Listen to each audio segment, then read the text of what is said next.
शांति। आज 17 जनवरी 2022 के साकार मधुर महावाक्य हैं। शिव बाबा को भोलानाथ कहा जाता है। वो भोलानाथ ही बिगड़ी को बनाने वाला है। भोलानाथ बाबा कहते हैं, मुझ भोलानाथ बाप को याद करो, 1 सेकंड में मैं तुम्हें जीवन मुक्ति देता हूँ। गाया जाता है, राजा जनक को 1 सेकंड में जीवन मुक्ति मिली। सिर्फ एक राजा जनक को थोड़ी होगी, पूरी राजधानी होगी। बाबा आकर जीवन मुक्ति का वर्षा देते हैं। निराकार शिव बाबा हम बच्चों को याद दिलाते हैं कि मैं तुम्हें जीवन मुक्ति का वर्षा देने के लिए आया हूँ, इसलिए मुझे याद करो। इस ज्ञान मार्ग में विशाल बुद्धि चाहिए।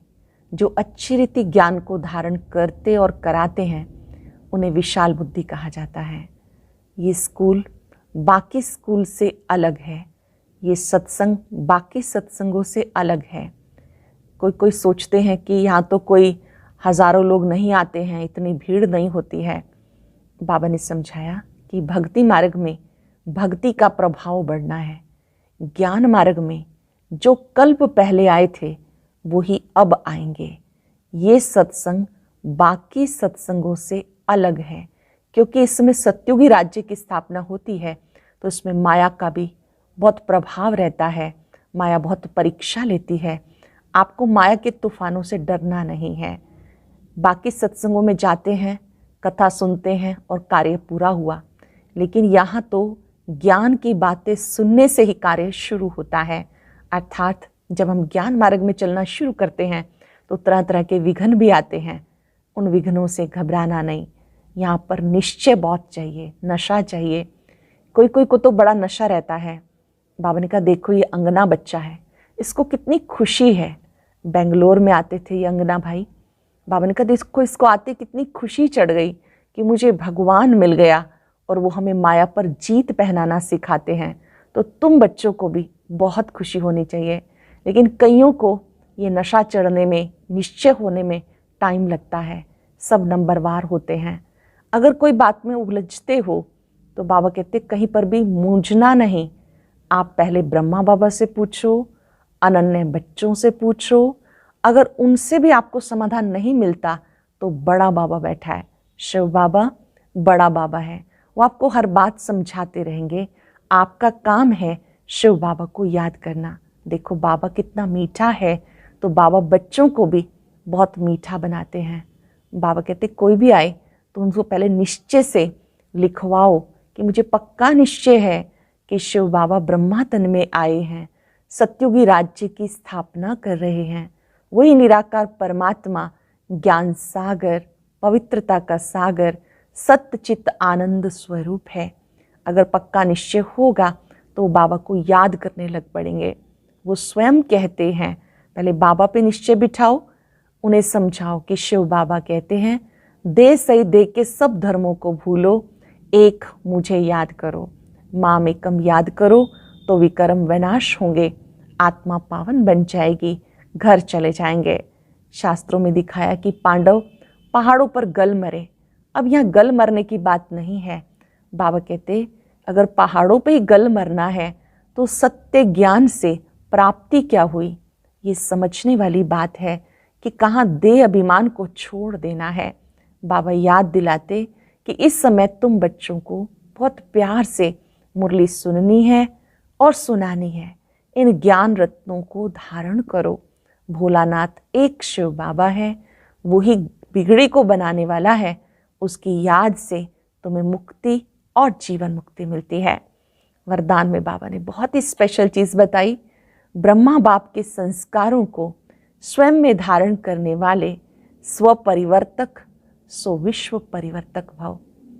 ब्रह्मा बाबा ने अपने जीवन से सिखाया।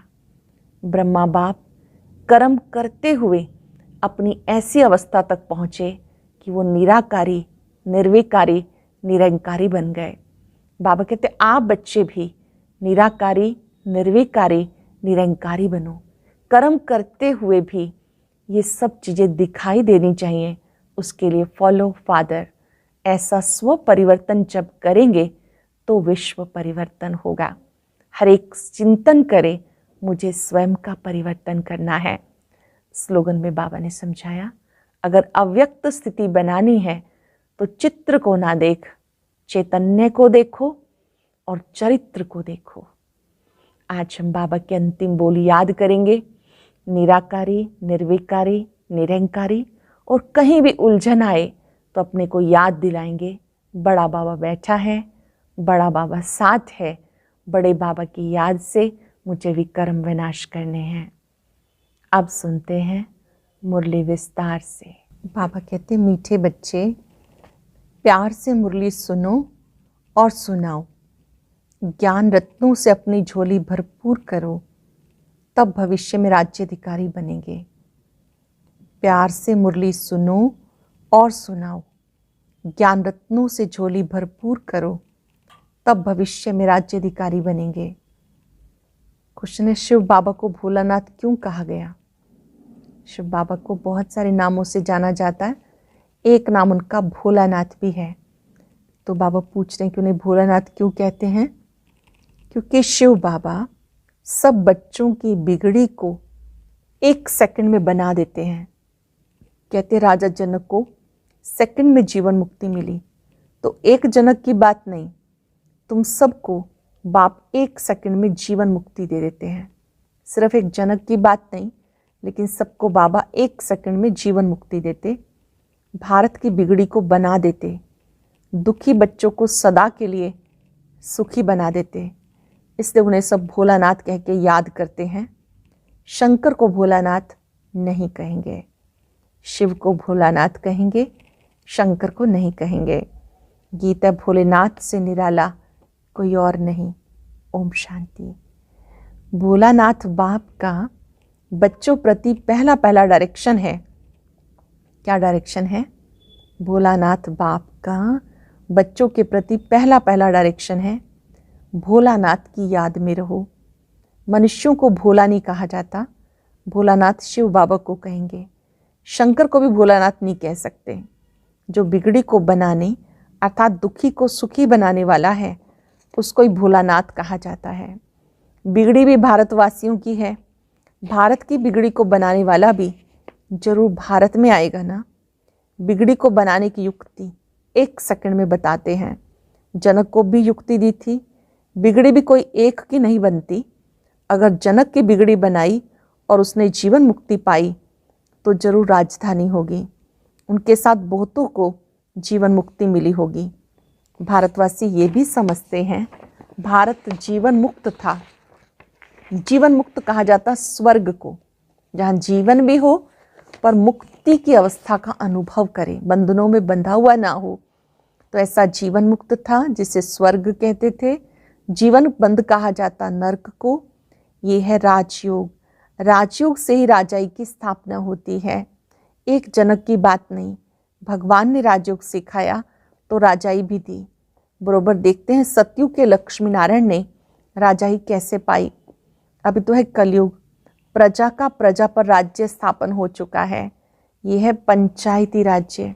इसके बाद है सतयुग। तुम जानते हो लक्ष्मी नारायण के आगे जन्म में ऐसा कर्तव्य किया, तब सूर्यवंशी राजाई पाई है।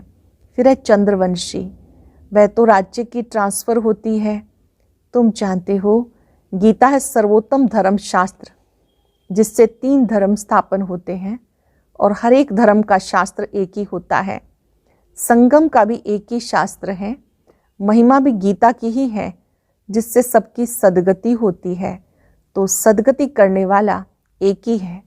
गीता में बरोबर रुद्र ज्ञान यज्ञ का भी वर्णन है, जिससे इस पुराने नरक का विनाश होता है, स्वर्ग की स्थापना होती है।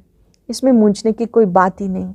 बाबा ने समझाया, पहले बाबा का परिचय देना है कि विश्व में स्वर्ग की स्थापना करने वाला विश्व का मालिक ठहरा। विश्व में स्वर्ग की स्थापना करने वाला विश्व का मालिक ठहरा। वो है सबका बाप। फिर ये लक्ष्मी नारायण है विश्व के मालिक। उनको जरूर शिव बाबा ने राज्य दिया होगा। अब तो कलयुग है, भारत कोड़ी जैसा है, कर्ज बढ़ता जा रहा है, इसलिए सोना लेने का प्रबंध करते रहते। भारत फिर हीरे जैसा कैसे बनेगा? लक्ष्मी नारायण को स्वर्ग की राजाई मिली है ना, ये भी तुम बच्चे जानते हो। गालियां तो खानी ही हैं। भारत में देवताएं भी गालियां खाते आए और देश वाले तो बहुत महिमा करते हैं। वो जानते हैं कि प्राचीन भारत के मालिक थे। अब तुम बच्चे प्रैक्टिकल देख रहे हो। तुम बच्चों में जो विशाल बुद्धि है उन्हें बहुत खुशी होगी। विशाल बुद्धि वो है जो धारण कर फिर दूसरों को भी कराते हैं। ऐसे मत समझो जहाँ सत्संगों आदि में 5-10 हज़ार लोग रोज जाते हैं, यहाँ तो इतने आते नहीं हैं। कोई कोई सोचते हैं कि और स्थानों पर तो बहुत हज़ारों लोग होते हैं, यहाँ तो इतने होते नहीं। भक्ति तो वृद्धि को जरूर पाती रहेगी, उनसे एक कलम लगता रहेगा। जिन्होंने कल्प पहले समझा वही इन बातों को समझ सकते हैं। लोग तो कथा सुनाते हैं और सुनने वाले सुनकर घर चले गए बस। यहाँ तो कितनी मेहनत करनी पड़ती है, पवित्रता पर कितने हंगामे होते। गवर्नमेंट भी कुछ नहीं कर सकती। ये पांडव गवर्नमेंट तो गुप्त है। अंडरग्राउंड सेना एक नाम है। तुम शक्ति सेना गुप्त हो, तुम्हें कोई समझ ना सके। तुम नॉन वायलेंस शक्ति सेना, इसका अर्थ कोई समझ ना सके। आप नॉन वायलेंस डबल अहिंसक शक्ति सेना हो, इसका अर्थ कोई समझ ना सके। गीता के अक्षर का भी अर्थ समझ ना सके। बाबा खुद बोलते ये नॉलेज प्रायलोप हो जाती है। लक्ष्मी नारायण में भी ये ज्ञान नहीं रहता। मैं जो ये ज्ञान सुनाकर राजधानी स्थापन करता हूँ ये कोई के बुद्धि में नहीं है। ये बाबा भी गीता आदि पढ़ते थे, परंतु ये बातें थोड़ी बुद्धि में थी। अब देखो सेंटर्स भी कितने खुलते जाते। पवित्रता पर विघन भी पढ़ रहे हैं प्रैक्टिकल में, आगे भी पढ़ते थे। उन गीता पाठशालाओं में विघन की बात नहीं। यहाँ तो तुम ब्रह्मा कुमार कुमारी बनते हो, अन्य किसी स्थान पर विघ्नों की बात नहीं। यहाँ तो आप ब्रह्मा कुमार कुमारी बनते हो। ये अक्षर गीता में भी नहीं है, ये भी समझ की बात है। प्रजापिता ब्रह्मा के बच्चे ब्रह्मा कुमार कुमारी हैं तो हर एक मनुष्य हैं, ना कि सिर्फ भारतवासी। ब्रह्मा कुमार कुमारी हर एक मनुष्य हैं, ना कि सिर्फ भारतवासी, परंतु सारी सृष्टि के मनुष्य सब हैं। सभी प्रजापिता ब्रह्मा को एडम कहते हैं, आदि देव कहते हैं। जानते हैं ये मनुष्य सृष्टि का पहला हेड है, ह्यूमैनिटी स्थापन करने वाला। ऐसे नहीं कि सृष्टि होती ही नहीं फिर ब्रह्मा पैदा हुआ, उनके मुख से मनुष्य रचे जाते, नहीं। अगर कोई भी मनुष्य ना हो तो मुख वंशावली भी पैदा हो ना सके। ना ब्रह्मा मुख वंशावली, ना ब्रह्मा कुख वंशावली हो सके।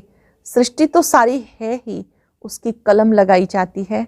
ये नई नई बातें समझने की हैं, किसकी बुद्धि में बैठने में टाइम लगता है। स्थापना का कार्य कैसे होता है, ब्रह्मा मुख से ज्ञान सुनकर कैसे मुख वंशावली बनते हैं, ये बातें समझने की हैं। किसी की बुद्धि में बैठे उसमें टाइम लगता है। कोई तो 1 मास में भी खड़े हो जाते हैं। जैसे देखो बेंगलोर के अंगना बच्चे को कितना नशा चढ़ा हुआ था। बाबा इस बच्चे को बहुत बार याद करते हैं कि बच्चा बहुत खुश रहता था, बहुत सेवा की। अंगना बच्चा प्रसिद्ध है इस ज्ञान मार्ग के। जो शुरू में बाबा के बच्चे आदि रतन थे उनमें से बाबा ने कहा कि देखो कि थोड़े टाइम में कैसे बच्चा इसको नशा चढ़ गया। जो हमारे पास 20 वर्ष वालों को भी वो नशा नहीं है, खुशी में डांस करता था। भगवान मिल गया, उसे अपार खुशी रहती थी इस बात की, भगवान मिल गया। खुशी की बात है, भगवान आकर रक्षा करते हैं माया से, फिर स्वर्ग की राजाई स्थापन करते। बाबा तो बहुत क्लियर समझाते।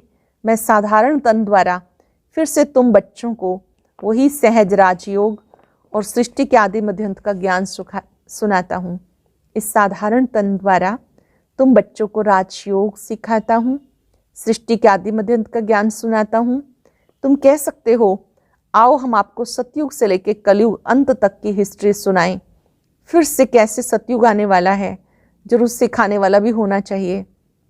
हमें सिखाते हैं तभी हम समझा सकते हैं। बाकी तो जो गीता सुनाने वाले हैं उनसे तुम लोगों ने बहुत सुना, बहुत लेक्चर्स होते रहते, परंतु वो इस धर्म के न होने के कारण इस तरफ खींचते नहीं।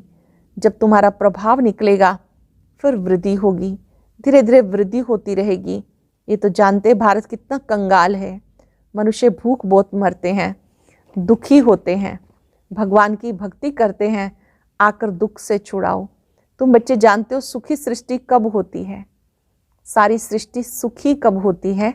यहाँ तुम बच्चों की झोली भर रही है इन अविनाशी ज्ञान रत्नों से।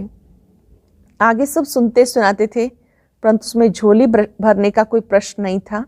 झोली अभी सिर्फ तुम्हारी भर रही है।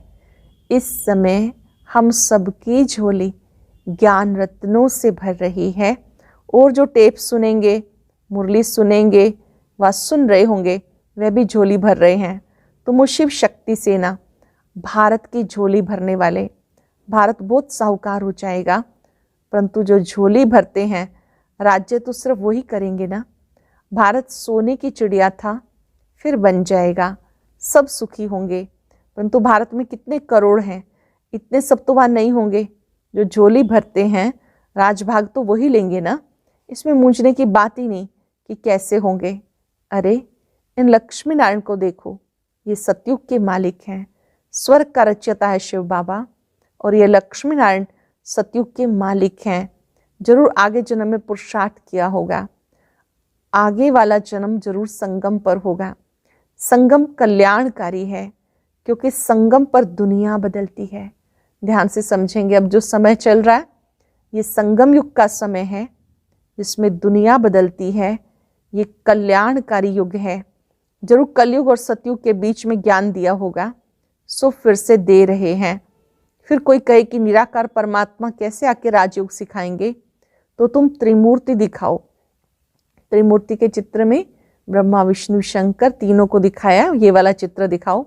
ब्रह्मा द्वारा स्थापना, तो जो स्थापना करेंगे वही पालना भी करेंगे। जैसे क्राइस्ट ने स्थापना की, फिर पालना के लिए पोप भी जरूर उनको बनना पड़े, वापस तो कोई जा ना सके, पालना जरूर करनी है, पुनर्जन्म लेना है, नहीं तो सृष्टि कैसे बढ़े।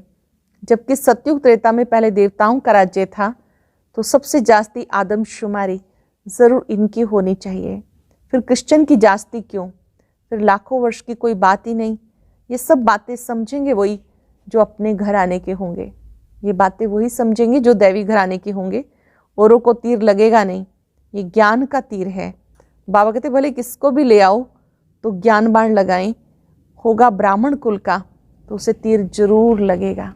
जो इस ब्राह्मण परिवार का होगा उसको तीर अवश्य लगेगा। शास्त्रों में दिखाते हैं, लड़ाई में यादव कौरव मारे गए, पांडव 5 थे, फिर हिमालय पर जाकर गल मरे। अब ऐसे तो हो नहीं सकता। गाया जाता जीव घाती महापापी, आत्मा का कभी घात नहीं होता। आत्मा खुद जाकर शरीर का घात अथवा विनाश करती है।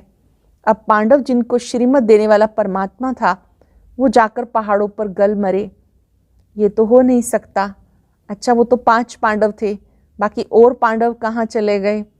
सेना तो दिखाई नहीं। तुम जानते हो विनाश कैसे होगा, तुम देखेंगे भी। तुम बच्चों को साक्षात्कार भी बहुत होंगे। शुरू में तुम्हें बहुत साक्षात्कार होते थे, कभी लक्ष्मी का, कभी नारायण का, कभी उनको इनवाइट करते थे लक्ष्मी नारायण को, कितने साक्षात्कार होते थे। फिर पिछाड़ी के टाइम जब हाहाकार होगा, तब फिर तुम्हें साक्षात्कार होगा। हंगामे होंगे तो तुम बच्चे यहाँ आकर इकट्ठे मधुबन में तपस्या करेंगे। हंगामे तो बहुत बच्चे यहाँ आकर इकट्ठे होंगे, इसलिए मधुबन में जास्ती मकान बनाते रहते। फिर तुम बच्चों को इन साक्षात्कार से खुशी में लाते रहेंगे। परंतु मासी का घर नहीं, जो सब यहाँ आ जाएं। जो सपूत बच्चे बाबा के मददगार होंगे वही आएंगे। जो सपूत होंगे, मददगार होंगे, वही आएंगे। अगर पांडवों के गलने की बात होती तो फिर मकान ही क्यों बनाते? कोई भी बात में मूंझते हो तो अनन्य बच्चों से पूछ सकते हो। कहीं कोई उलझन है, कन्फ्यूज़न है, तो बाबा के जो अनन्य बच्चे हैं, महारथी हैं, जिनके ज्ञान योग में अच्छी अवस्था है, उनसे पूछ सकते हो। नहीं तो ये ब्रह्मा बाबा बैठा है, ये नहीं बता सकता, तो बड़ा बाबा बैठा है, शिव बाबा बैठा है। कहीं उलझते हो, पहले अनन्य बच्चों से पूछो, उनसे समाधान नहीं मिला तो ब्रह्मा बाबा से पूछो। अगर ब्रह्मा बाबा से भी नहीं हुआ तो शिव बाबा, बड़ा बाबा बैठा है। ये तो समझाया कि अभी बहुत कुछ समझने का बाकी है। सारे चक्र का राज बाबा समझाते रहते, कितनी पॉइंट्स निकलती रहती। अजून टाइम पड़ा है तो जरूर और भी समझाना होगा, परंतु पहले मूल बातें जरूर लिखो। एकदम ब्लड से लिखवाना है कि हमें निश्चय है बरोबर परम पिता परमात्मा पढ़ाते हैं। हमें पक्का निश्चय है स्वयं परम पिता परमात्मा हमें पढ़ाते हैं। ऐसे नहीं कि सिर्फ लिखने से बदल जाते हैं।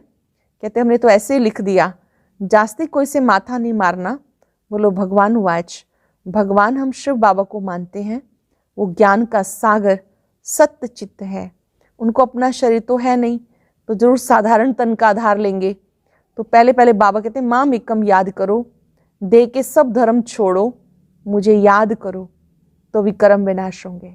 दे के सब धर्म छोड़ो, मुझे याद करो तो विक्रम विनाश होंगे, मेरे पास चले आएंगे। चक्र को याद करने से तुम चक्रवर्ती राजा बनेंगे। बाबा कितना मीठा है, बनाते भी देखो कितना मीठा है। सतयुग की निशानियां हैं, वो फिर रिपीट जरूर होंगी। कलयुग भी है, अब तुम राजयोग सीख रहे हो। विनाश सामने खड़ा है और क्या सबूत दें। विनाश सामने खड़ा है और क्या सबूत दें। अच्छा, मीठे मीठे सिक्के राधे बच्चों प्रति माता पिता बाप दादा का याद प्यार, गुड मॉर्निंग। रूहानी बाप की रूहानी बच्चों को नमस्ते। रूहानी बच्चों की रूहानी बाप दादा को नमस्ते, गुड मॉर्निंग। शुक्रिया बाबा, शुक्रिया। धारणा के लिए सार। पहली पॉइंट है, बाप समान बनना है। भगवान आकर माया से हमारी रक्षा करते हैं, इस खुशी में रहना है। किसी भी बात में मूंझना नहीं है। सपूत बच्चा बन बाबा का पूरा पूरा मददगार बनना है। सपूत बच्चा बनकर बाबा का मददगार बनना है। वेरी स्पेशल वरदान। ब्रह्मा बाप के संस्कारों को स्वयं में धारण करने वाले स्वपरिवर्तक सो विश्व परिवर्तक भव। ब्रह्मा बाप के संस्कारों को स्वयं में धारण करने वाले स्वयं परिवर्तक सो विश्व परिवर्तक भव। इसे ब्रह्मा बाबा ने अपने संस्कार बनाए। जो अपने संस्कार बनाए वो सब बच्चों को अंत समय में याद भी दिलाए। निराकारी, निर्विकारी, निरंकारी। तो ये ब्रह्मा बाप के संस्कार ही ब्राह्मणों के संस्कार नेचुरल हों। जो ब्रह्मा बाबा के संस्कार रहे वही ब्राह्मणों के नेचुरल हों। सदा इन्हीं श्रेष्ठ संस्कारों को सामने रखो। सारे दिन में हर कर्म के समय चेक करो, तीनों ही संस्कार इमर्ज रूप में हैं। निराकारी, निर्विकारी, निरंकारी, तीनों ही संस्कार इमर्ज रूप में हैं। इन्हीं संस्कारों को धारण करने से स्वपरिवर्तक सो विश्व परिवर्तक बन जाएंगे। इन्हीं संस्कारों को धारण करने से स्वपरिवर्तक सो विश्व परिवर्तक बन जाएंगे। जो बाबा के संस्कार वो ब्राह्मणों के नेचुरल संस्कार बन जाएं। स्लोगन है, अव्यक्त स्थिति बनानी है तो चित्र को ना देख, चैतन्य और चरित्र को देखो। अगर अपनी अव्यक्त स्थिति बनानी है तो देह को ना देख, चैतन्य और चरित्र को देखो। लवलीन स्थिति का अनुभव करो। बाप का आप बच्चों से इतना प्यार है जो जीवन के सुख शांति की सब कामनाएं पूर्ण कर देते हैं। बाबा का इतना प्यार है जो जीवन की सुख शांति की सब कामनाएं पूर्ण कर देते हैं। बाप सुख ही नहीं देते, सुख के भंडार का मालिक बना देते हैं। साथ साथ श्रेष्ठ भाग्य की लकीर खींचने की कलम भी देते हैं। जितना चाहे उतना भाग्य बना सकते हो। बाबा बच्चों को श्रेष्ठ कर्म की कलम खींचने की बच्चों को शक्ति देते हैं। जितना चाहे भाग्य बना सकते हो। ये परमात्म प्यार है, इस प्यार में सदा समाये रहो। निरंतर परमात्म प्यार में समाये रहो। आज हम अभ्यास करेंगे, मैं स्वपरिवर्तक सो विश्व परिवर्तक आत्मा हूँ। मुझे बाप समान निराकारी, निर्विकारी, निरंकारी बनना है। अनुभव करें, मुझे भी बाबा जैसा बनना है।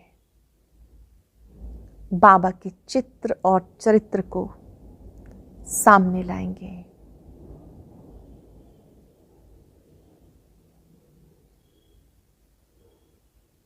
जैसे ब्रह्मा बाबा निराकारी स्थिति में रहे,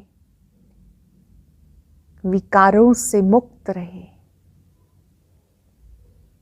अहंकार छू भी ना सका, निरंकारी रहे। मुझे भी बाबा जैसा निराकारी, निर्विकारी, निरंकारी बन के रहना है।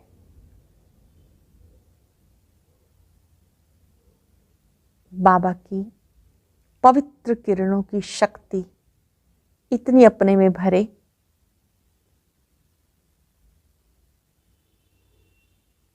कि बाप समान बन जाए।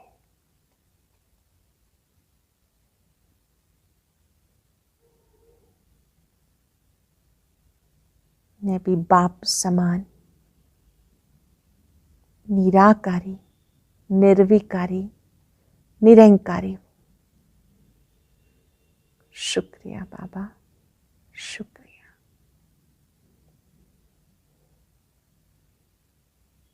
ओम शांति शांति।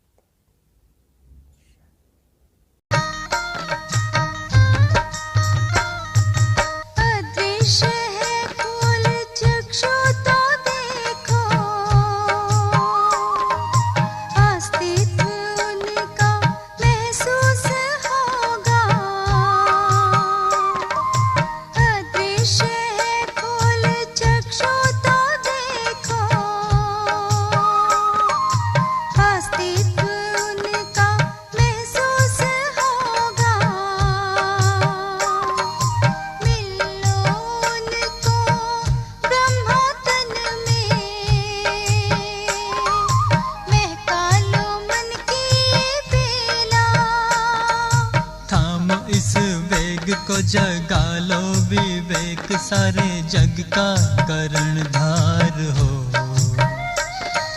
मुरली की तान बज रही हो, मुरली की तान बज रही